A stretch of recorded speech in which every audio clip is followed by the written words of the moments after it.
Good evening and welcome to our next edition of Cooking with Michael. And Candace. And Candace. First of all, as always, I want to thank all of you who watched our last week's episode. It was actually a two-parter episode. Great two-parter episode. So thank you all for watching it. Great episode. Learned a lot. Oh, the food was fantastic. That's what I love. Yeah. The food was fantastic. He needs to open his own restaurant. Yeah. So tonight, a great episode. What are we making tonight? Tonight we are revisiting a meal that we made about a year ago. Why are we revisiting it? Because it sucked. We had really crappy production values, weren't really smart about our camera angles, so it's better to just redo it. It's a great recipe, it's great food, but I think it deserves to be done better. So Okay. Here we are. Here we are. Okay, so when was the last time you were in Pittsburgh? Last time I had to be. So Pittsburgh is my hometown. It's known for its food. Have you ever had the Pittsburgh sandwich? We won't mention the name because I don't have the ability to copyright that name. They have a copyright, so I can't mention. Have you ever had the Pittsburgh sandwich? Yeah, several times. Every time we go to Pittsburgh, we have it. Yeah, love it. It's one of the few things of Pittsburgh that I actually like. It's okay. You're one of the others. It's okay. Still likes me. Okay. So basically it's a Pittsburgh sandwich. So just to give you an idea, again, we won't mention, the family name. But, and when you're doing a sandwich from Pittsburgh, no Pinot Grigio, we have to do beer. So, and we decided to do a Pennsylvania beer. We got Yuengling. So Yuengling, pay us because we would open that restaurant. But anyway, where'd we get the beer from? Andrew's Chapel Beer and Wine. Andrew, Chapel Beer and Wine. Thank you so much, as always, for being there for us. We really appreciate it. So, let me give you just a quick history about the food. So the sandwich was really designed well over 100 years ago by a local family.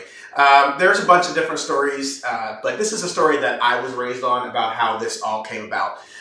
There's a local section of Pittsburgh called the Strip District, and that was really where we've been there. Mm-hmm. It's kind of changed now as things have grown up and changed and what have you. Died off and grown up, yeah, unfortunately. But what it used to be was where the trains would come in, where they would unload all of their produce and meat and whatever else. It would come in every single day, about 2, 3 o'clock in the morning. It was so quick. They had to unload quickly and get on their way. Not enough time for the engineers who were driving the trains to get out and go eat. So what they did was they took this family took a sandwich, took basically Italian bread, the local Pittsburgh Italian bread. It's called Mancini's.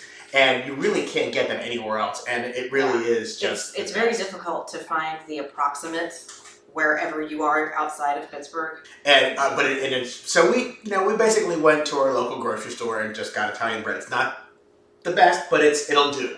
And of course, when you don't get back to Pittsburgh very often, or if you don't ever want to go back to Pittsburgh... Oh, sorry. It's the land that time forgot. But at least we've got a team that in all of the bad ways. But at least we got a football team that has won more Super Bowls than the Washington football team. Where you're from. Well, that's kind of a given. Okay. Our team sucks. All right. Go Steelers.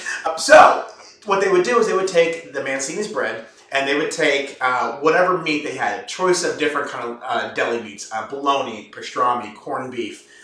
Steak, sometimes just cheese, what have you. And they would put it on the bread.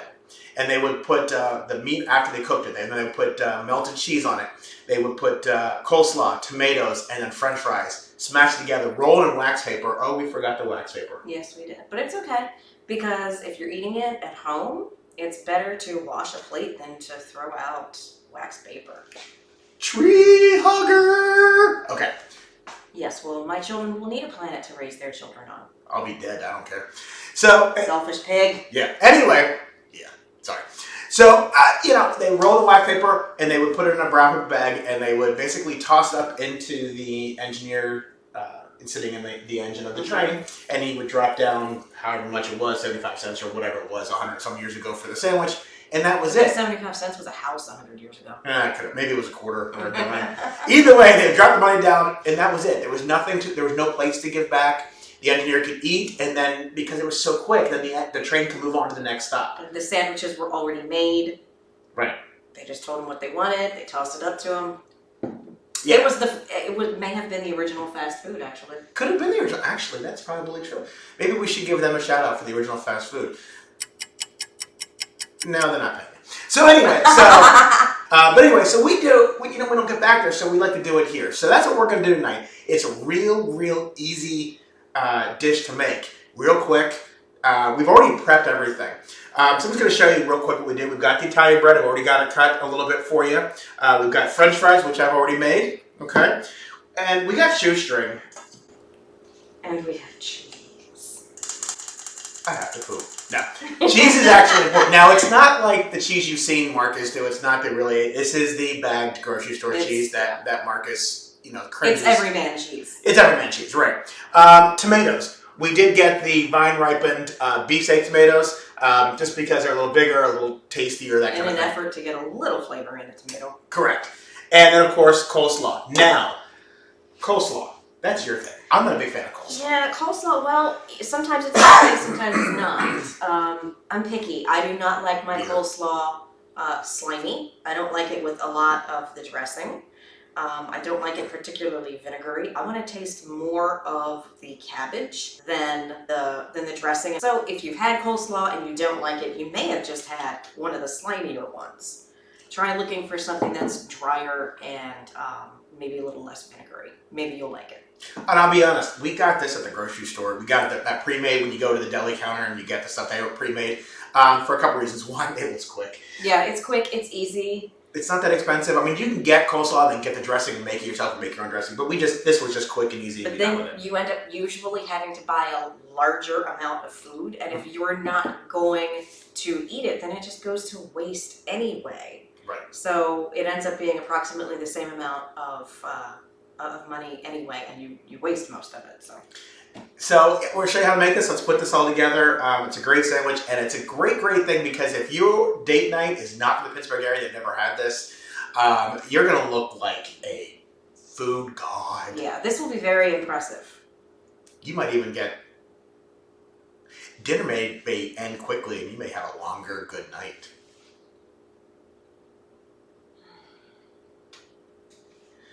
That was no.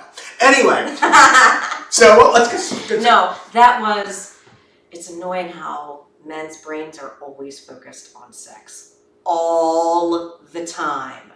It's just a little annoying. Genetic. It just gets a little old. It's genetic. Don't y'all think of anything else? Nope. Isn't anything else important to you? Nope. Food. That's what that was. Beer. Food, beer, and sex. Yeah. And welcome to cooking with the Michael part of it. Okay, yeah. So anyway, let's just put this together real quick. First thing we're going to do, we use corned beef because that's actually something we like. But you can do a lot of different foods, like I said, or meats. Like I said, you could do corned beef, pastrami, bologna, steak, what have you. Whatever you want that'll fit on a slice of bread. I mean, if you're vegan or vegetarian and you want to use a vegan meat substitute, if you can figure out a way to flavor it before you put it on the bun, go for it. Right. You can put anything on there. Exactly. The whole idea is that's what they did. They put whatever together and they just tossed it up there and moved on. So we're going to go ahead and take our corned beef out. And, as I said, I got this at just a local grocery store deli. Nothing nicely thinly sliced. Okay?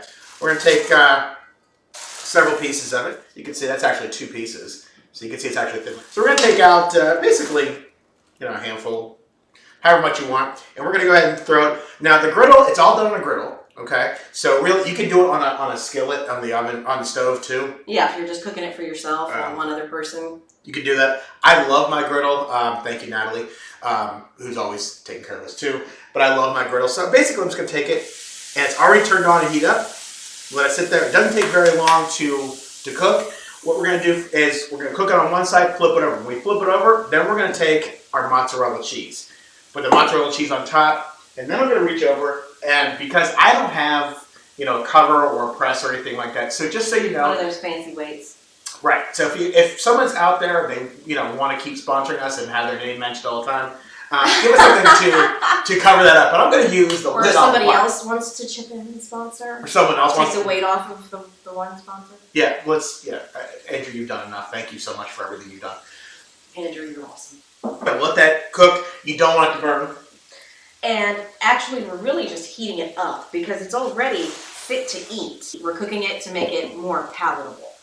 So yeah, so we're gonna heat it up, and then we'll flip it over, put the cheese on, let the cheese melt on it, and then we'll put it all together, and we'll let Candace taste it, and she gets the first I one. get the first bite. I'm very hungry. I think one of these ones, instead of me talking more, I'll sit down, shut the hell up, drink some beer, and you make a whole.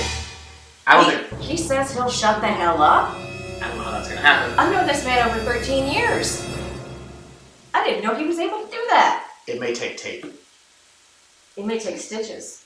But yeah, well, and then we'll make something that you're really good at cooking and show them, and then let them decide. We already did my kale. That's true. All right, so now what we're going to do is we're going to basically just go ahead and we're going to flip this over. Okay? Flip it over. As you can see, it's not burned. Okay? It's just warm. A little bit of the edges are a little more cooked than other. I'm going to take the cheese. Okay? Take a nice handful of cheese. Put it over top there. Okay? Cheese. And I'm going to take our top to another pot. And we're going to put it on there and we're going to let it melt. It takes just a couple minutes really for it to melt. Yeah. You really want to have the griddle on medium to medium low because you don't want to really burn it. But you want to have enough, and the reason why you're doing this is you're trying to get the heat to go on top where the cheese is to melt the cheese. Mm-hmm. So while that's doing that, you may realize that the fries they're not going to be as hot when you take them out of the oven because they're going to sit for a little bit. It's not a huge deal. I mean, you can take them right out and put them right on top, but it's really hard to time that. Yeah, it's hard to time, but that is the best way to do it. It is because if you can. If you can't, no big deal. It's still going to taste awesome. So, okay. So I'm going to grab my plate because it's going to be done here in a second. And what I'm going to do is I'm going to grab the 2 pieces of Italian bread that I cut. You don't want them real thick, okay? Just regular Italian bread cut. Because you still need to be able to fit them in your mouth.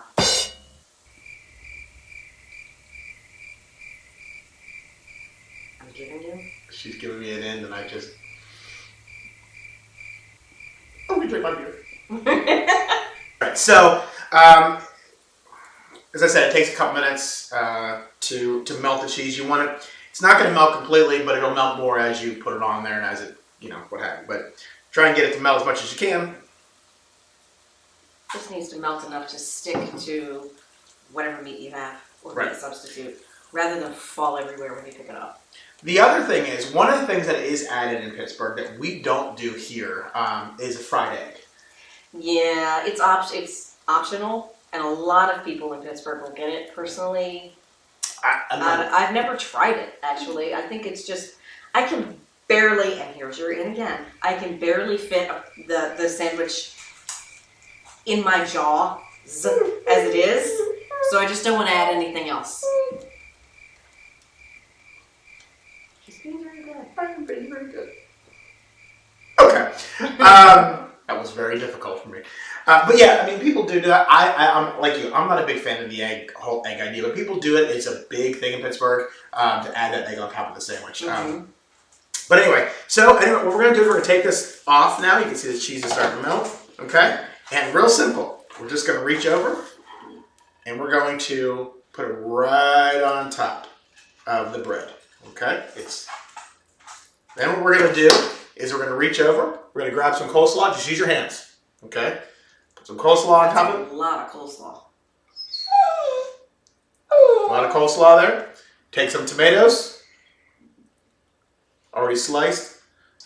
Reach in, grab some fries. Put the fries on there. Okay? Put the bread on, smash it down. And that is your sandwich. That is a Pittsburgh sandwich, as you can see. Okay? It's messy, but yummy as anything. All right. Candace, take her for a test drive. I will. I'll drink my beer when she does this. You're going to point and laugh? See if she can get it all in her mouth. Shut up. You can see how thick the sandwich is. Yes, it's hugely thick.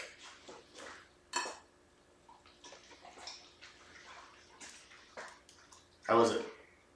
Good, but I've only gotten the perimeter of it. It's a lot of sandwich there. Mm-hmm. And that's the thing. It's a meat. It's a sandwich. People think, oh, sandwiches give me enough. It really is going to be enough. Now, I tell you, most people eat 2 of them, but I do because I'm a pig. But it's a meal in itself. It's huge. So, but that's pretty much it. As you can see, that was my beer. Mine's all the way over there. Okay. So as you can see, real simple, real easy. The Pittsburgh sandwich. Again, Italian bread, meat of your choice, or cheese or veggies if you don't want meat. Coleslaw, fries, tomato, and that's it. Real simple, real easy.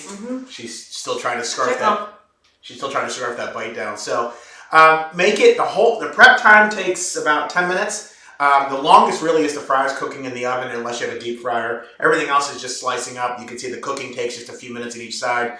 And that's how we do it. So quick episode tonight, but one that I hope you'll try, love, for my Pittsburgh family that is watching it. Those of you, even all over the country that are originally from Pittsburgh, we hope brings back some good memories. For those of you who are not from Pittsburgh, who have never seen this, try it. You're gonna absolutely love it. And I'm telling you, it is a great, great date night dinner. And it's also a great something to talk about too, because it's when your date night spouse, significant other asks how you heard about this, besides mentioning Cooking with Michael. Hey, Candace.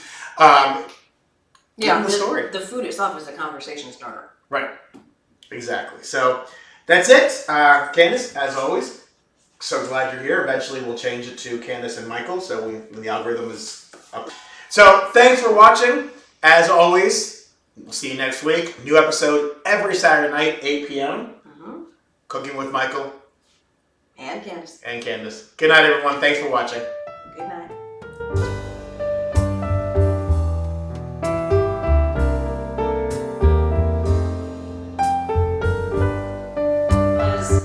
It's annoying how men's brains are always focused on sex. All the time. It's just a little annoying. Genetic. It just gets a little old. Genetic. Don't y'all think of anything else? Nope. Isn't anything else important to you? Nope. Food. That's what that was. Beer. Food, beer, and sex.